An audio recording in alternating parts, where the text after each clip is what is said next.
Hello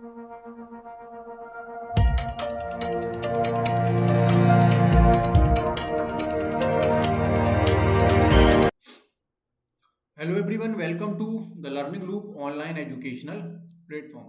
dear student, जैसा कि आपको पता है कि 20 फरवरी को हमारा जो है वो आईटी का 12th क्लास का एग्जाम है, ठीक है ना।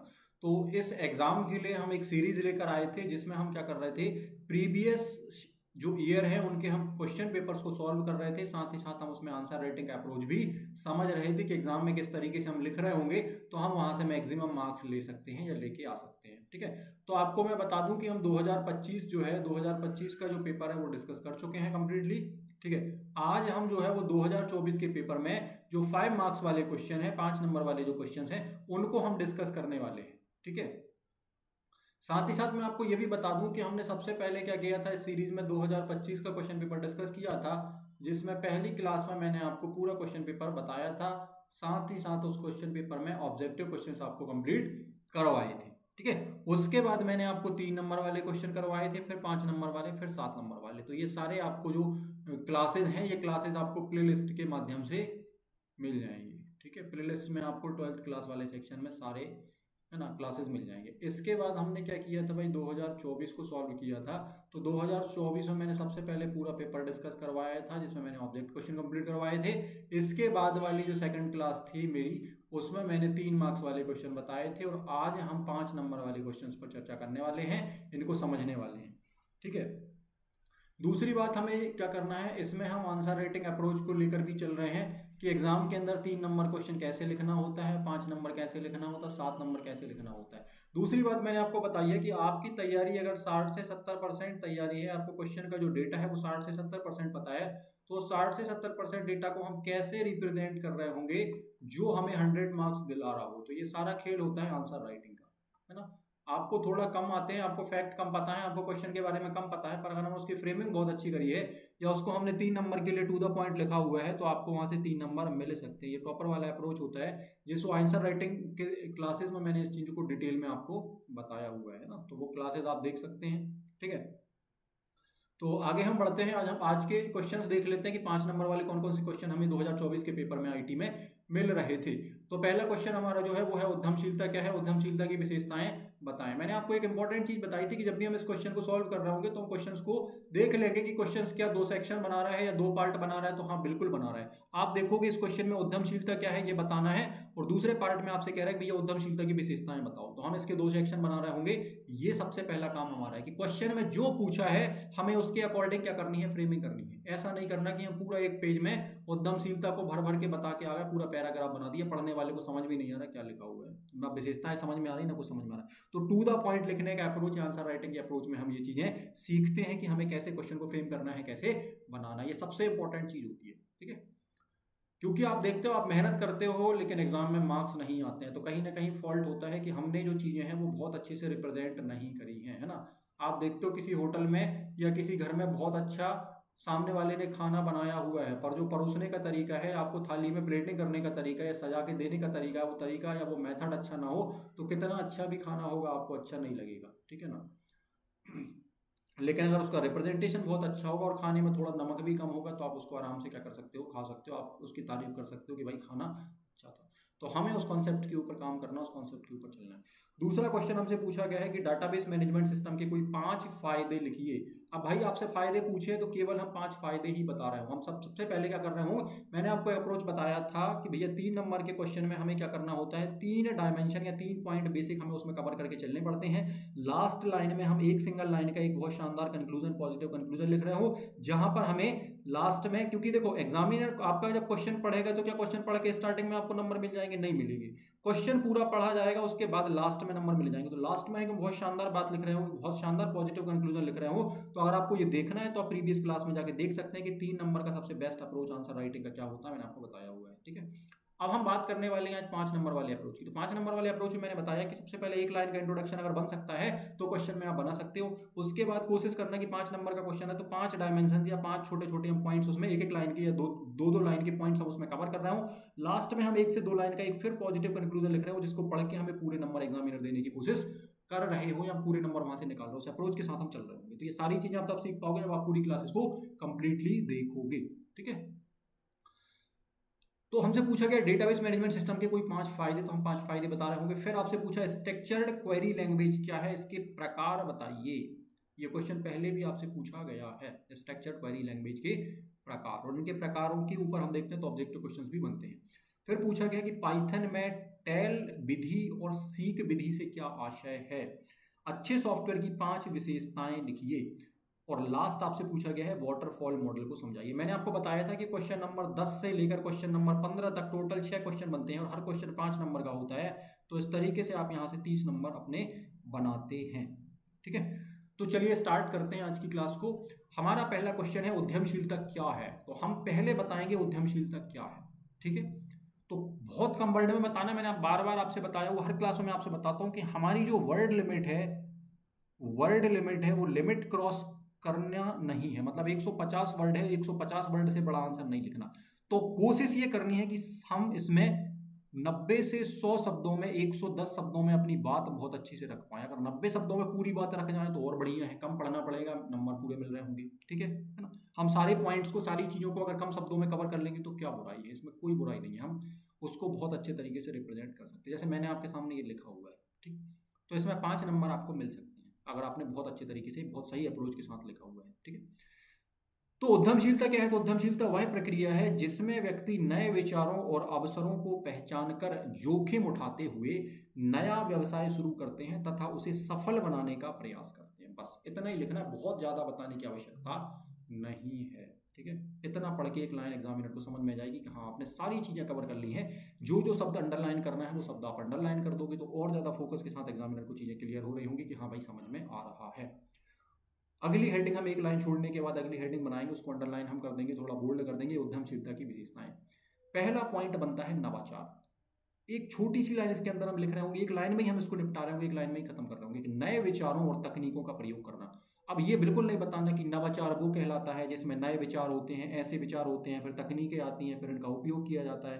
तो हमें ऐसी बात क्वेश्चन एग्जाम के अंतर्गत नहीं लिखनी, घुमा फिरा के बहुत लंबी चौड़ी बात नहीं बताना। टू द पॉइंट का मतलब यही होता है जो मैं आपको बता रहा हूँ कि नवाचार ब्रैकेट में इनोवेशन, नए विचारों और तकनीक को अपनाना या इसका प्रयोग करना, खत्म बात। जोखिम उठाने की क्षमता, अनिश्चित परिस्थितियों में भी साहसपूर्ण निर्णय लेना क्या कहलाता है, जोखिम उठाना, ये भी टू द पॉइंट लिखा हुआ है। नेतृत्व क्षमता, लोगों का मार्गदर्शन और प्रबंधन करना। निर्णय लेने की क्षमता या योग्यता, सही समय पर उचित निर्णय या सही निर्णय लेना। ठीक है, अब देखो बात तो समझ में आ रही है, ऐसा ना लिखें कि सही समय पर सही निर्णय लेना ही एक उद्यमशीलता की विशेषता होती है, एक सफल उद्यमी ऐसा करता है, तो कोई मतलब नहीं है इस बात को लिखने से, इसमें नंबर और कट रहे होंगे आपके, है ना। मार्किंग बहुत ज़्यादा, है ना, बताने से भी नुकसान होगा। ठीक है ना? जितना कम शब्द, जितने अच्छे से हम अपनी बात को कह सकते हैं, जितने कम शब्दों में बात को कह सकते हैं, उतना ज़्यादा बढ़िया रहता है। आत्मविश्वास और दृढ़ता, कठिनाइयों में भी लगातार प्रयास करते रहना क्या कहलाता है, आत्मविश्वास या दृढ़ता कहलाता है। लास्ट में हम लिख रहे होंगे निष्कर्ष लिख के कि उद्यमशीलता व्यवसाय शुरू करने और उसे सफल बनाने की क्षमता को दर्शाता है। तो जैसे ये लाइन पढ़ी जाएगी, आप कोशिश, आप, है ना, एग्जामिनर की रहेगी कि सारी चीज़ें इसमें कवर करी गई हैं, सब कुछ अच्छे से कवर किया गया है, तो 4 की जगह हो सकता है हमें 5 नंबर यहाँ पर मिल रहे हो क्योंकि हमने सब कुछ कवर किया हुआ है।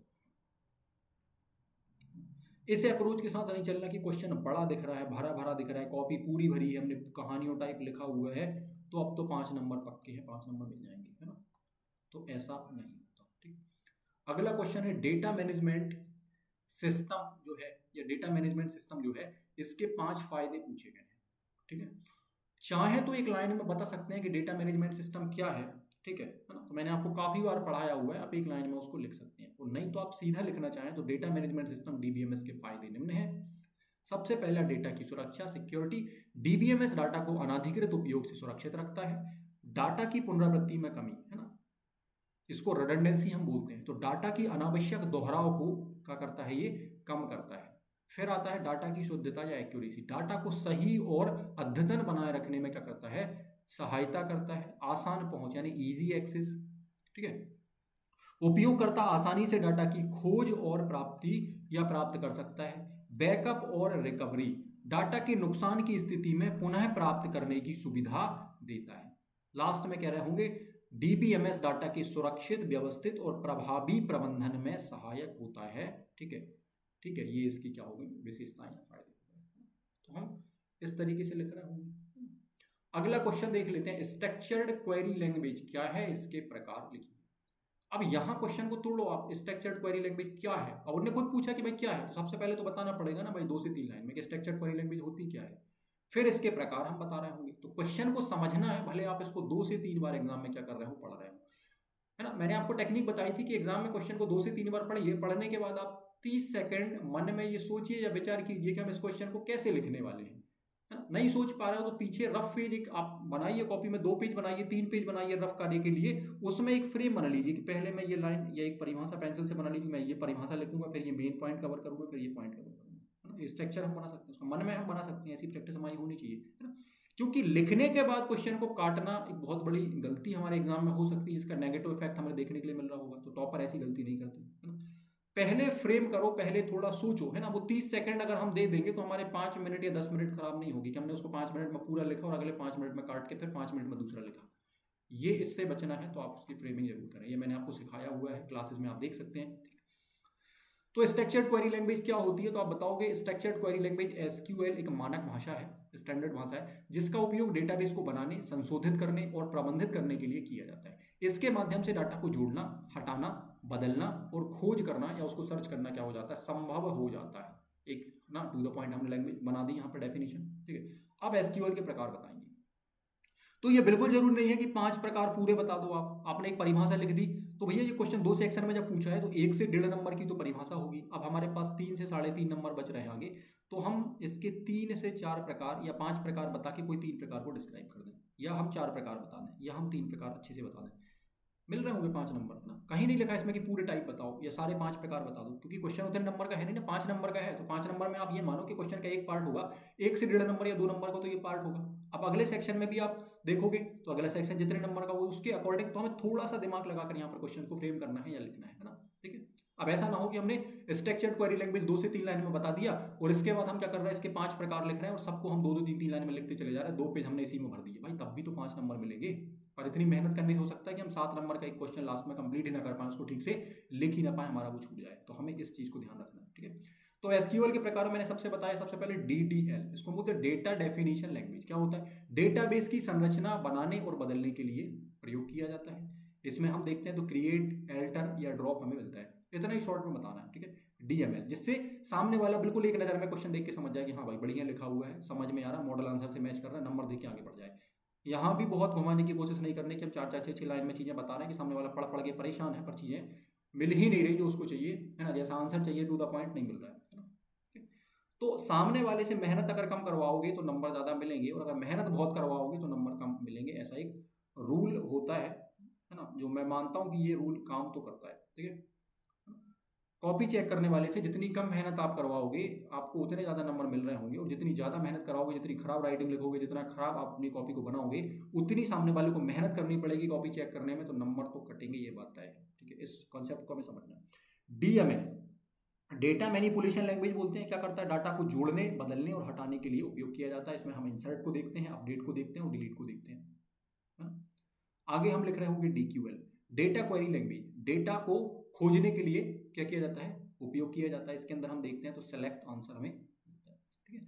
नेक्स्ट हम बात करते हैं DCL, data control language, data की अनुमति और सुरक्षा, है ना, या नियंत्रण के लिए या परमिशन वगैरह के लिए क्या किया जाता है, उपयोग किया जाता है। आपके पेपर में ये क्वेश्चन इससे बना हुआ था, पूछा हुआ था कि डीसीएल इनमें से कौन सा है ना। तो उसमें आप देखोगे ग्रांट करके लिखा हुआ था ना। तो मैंने बताया था कि डेटा, है ना, की अनुमति या परमिशन लेने के लिए क्या किया जाता है, इसका प्रयोग किया जाता है। परमिशन देने या वापस लेने के लिए इसका प्रयोग किया जाता है। इसमें ग्रांट आता है, रिवॉक आता है, ये बता सकते हो आप, ठीक है। एसक्यूएल डेटाबेस के प्रबंधन की मुख्य भाषा है। आप एक लाइन में इसको लास्ट में कंक्लूड कर सकते हो, है ना, एक सफिशिएंट आंसर होगा, ठीक है। नेक्स्ट हम बात कर लेते हैं क्वेश्चन नंबर 13, पाइथन में टेल विधि और सीक विधि से क्या आशा है, आपसे ये 5 नंबर में पूछा गया था, ठीक है। आप ध्यान दें, 2 पार्ट में बन रहा है। सबसे पहले मैं टेल विधि बता दूं 3 से 4 पॉइंट में, है ना। ये छोट शॉर्ट आप 3 पॉइंट बता दो, है ना, सफिशिएंट है। 3 पॉइंट आप इसमें बता दो और 2 से 3 पॉइंट आप इसमें बता दो, एक लाइन में कंक्लूजन आप दे दो, है ना। एक सफिशिएंट आंसर मस्ट होगा कि 5 नंबर के लिए हमने लिखा हुआ है, ठीक। तो पाइथन में टेल विधि और सीक विधि से आशय निम्न है। सबसे पहले टेल विधि, यह फाइल के वर्तमान कर्सर की स्थिति बताती है। यह बताती है कि फाइल में कितने बाइट्स तक डेटा पढ़ा या लिखा जा चुका है। इसका उपयोग फाइल की वर्तमान स्थिति जताने या बताने के लिए किया जाता है। ये हमारी टेल विधि है ना, बिल्कुल शॉर्ट में हमने सरल भाषा में समझा दिया। ठीक है, तो इससे दूसरी बात मैंने आपको यह भी बताया था कि एग्जाम में हमारी भाषा शैली कैसी होनी चाहिए, सरल और जल्दी समझने योग्य होनी चाहिए। ठीक है, अब कोई क्वेश्चन बहुत मुश्किल है और अगर आप उसको बहुत सरल भाषा में समझा के लिख रहे हो तो एग्जामिनर को मजा आएगा कि यार ये चीज़ बहुत अच्छी है ना। मॉडल आंसर में भी मुझे समझ में नहीं आ रहा, पर इस कॉपी में बहुत अच्छे से लिखा हुआ है, बात समझ में आ रही है, बिल्कुल सही है, आपको नंबर अच्छे मिल रहे होंगे। पर इतनी मुश्किल लैंग्वेज, इतनी टफ लैंग्वेज लिखी है कि सामने वाला पढ़ के खुद नहीं समझ पा रहा कि यार इस शब्द का मतलब क्या है, ये कौन से शब्द तुमने, टेक्निकल शब्द जो है वो इतने मुश्किल शब्द यहाँ पर उठा के रख लिए हैं, है ना, या जो समझ में ही नहीं आ रहा है, मॉडल आंसर से मैच नहीं कर रहा है ना, इस क्वेश्चन से संबंधित रख रहा है। तो इतना मुश्किल हमें अपनी कॉपी को या जटिल नहीं बनाना। आप भी वही क्वेश्चन बैंक या किताब खरीदते हो जिसकी भाषा शैली सरल होती है ना। तो एग्जामिनर भी ऐसी कॉपी ढूंढता है जिसकी भाषा शैली और कंटेंट इतना अच्छा हो कि उसको पूरे नंबर दिए जा रहे हो, है ना। वो भी ऐसी कॉपी ढूंढते हैं जो टॉपर है ना बने। ठीक है, सीक विधि, यह फाइल कर्सर को किसी निश्चित स्थान पर ले जाती है। ठीक है, इसके द्वारा फाइल को शुरुआत, मध्य या अंत से पढ़ा या लिखा जा सकता है। इसका उपयोग फाइल में किसी विशेष स्थान से डाटा पढ़ने या लिखने के लिए किया जाता है। टेल कर्सर की वर्तमान स्थिति को बताती है जबकि सीक कर्सर की स्थिति को बताती है। इस तरीके से आप क्या कर सकते हो, इसको लिख सकते हो। ठीक, चलो आगे हम बढ़ जाएं। अच्छे सॉफ्टवेयर की 5 विशेषताएं लिखिए। अब यहाँ भी आप देखो टू द पॉइंट क्वेश्चन है, अच्छे सॉफ्टवेयर की 5 विशेषता। अब यहाँ पर हम जरूरत नहीं है कि हम सॉफ्टवेयर की परिभाषा बता रहे हैं, बस में बता रहे हैं कि इसमें SDLC मॉडल भी होता है, ये भी होता है, वाटरफॉल भी होता है, आधा पेज भर दिया उसके बाद फिर हम विशेषताएं बता रहे हैं, तो मजा नहीं आएगा। इसमें सीधा देखो ना, अच्छे सॉफ्टवेयर की 5 विशेषताएं बताओ, तो अब सीधा एक लाइन में यहाँ से लिखो, अच्छे सॉफ्टवेयर की 5 विशेषताएं निम्न है। नंबर 1 विश्वसनीयता, रिलायबिलिटी, सॉफ्टवेयर बिना त्रुटि के सही परिणाम प्रदान करते हैं या है ना करें, ऐसे सॉफ्टवेयर होने चाहिए। ठीक है, उपयोग में सरल, यूजर फ्रेंडली होनी चाहिए, उपयोगकर्ता के लिए समझने और चलाने में कैसे होनी चाहिए, आसान होनी चाहिए। ठीक है, दक्षता या एफिशिएंसी अच्छी होनी चाहिए, कम समय और कम संसाधनों में कार्य को पूरा कर रहे हों, सुरक्षा या सिक्योरिटी, डाटा और जानकारी को सुरक्षित रखें, रख रखाव में सरलता जिसको हम बोलते हैं मेंटेनेबिलिटी, आवश्यकता पड़ने पर आसानी से सुधार और अपडेट भी किए जा सकें। ये 5 विशेषताएं हो गई। अच्छे सॉफ्टवेयर में गुणवत्ता, सुरक्षा, उपयोगिता का संतुलन जो है वो अच्छा होना चाहिए, तभी एक सॉफ्टवेयर अच्छा होता है या उस सॉफ्टवेयर का ज़्यादा यूज किया जा रहा, हम एक कंक्लूजन दे सकते हैं। ठीक, नेक्स्ट हम बात करते हैं वाटरफॉल मॉडल की। ठीक है, सॉफ्टवेयर से जुड़ा हुआ है। अब वाटरफॉल मॉडल को समझाइए लिखा है तो हमें क्या करना पड़ेगा भाई, इसको समझाना पड़ेगा। अब समझाना है तो 3 से 4 लाइन में हम इसको समझा रहे हो और फिर जो भी इसके स्टेप वगैरह हैं, जो भी इसकी प्रोसेसिंग है उसको हम बता रहे हैं, है ना। समझाने के लिए बोला, समझाने का मतलब क्या होता है, कोई चीज़ उसमें सारी चीज़ें कवर करना मतलब समझाना। ठीक है, तो हम शॉर्ट में सारी चीज़ों को कवर करके चल रहे हैं। हम 5 नंबर का भी ध्यान रख रहे हो भैया, ये क्वेश्चन 5 नंबर का है ना। अपने जज्बातों में है ना, हमें अपने जज्बातों पर कंट्रोल रखना है, अपने इमोशंस में नहीं बह जाना कि 5 नंबर का क्वेश्चन आया और हमसे आता है, हमने बहुत अच्छे से पढ़ा है तो हम 3 पेज कॉपी के भर के आ गए। अब क्या करें सर, 250 शब्दों में लिख ही आए है ना, उसको काट तो नहीं सकते। तो ऐसी हमें कोई चीज़ एग्जाम में करने से बचना है। ठीक है, क्योंकि ऐसा करने से दोनों तरफ से आपका नुकसान है। एक तो इतना ज़्यादा लिखा है तो कौन उसको पढ़ेगा, 1 पेज 1.5 पेज मस्त था, हमने उसको 2 पेज 3 पेज 4 पेज लिख दिया, गलत बात है। दूसरी, 7 नंबर के हम 2 क्वेश्चन छोड़ के चले आए तो 14 नंबर तो वहाँ चले गए और 5 नंबर हमारे यहाँ खतरे में है ना कि अब कितने नंबर मिलेंगे। तो ऐसी गलती हमें एग्जाम में करने से बचना है। ठीक है,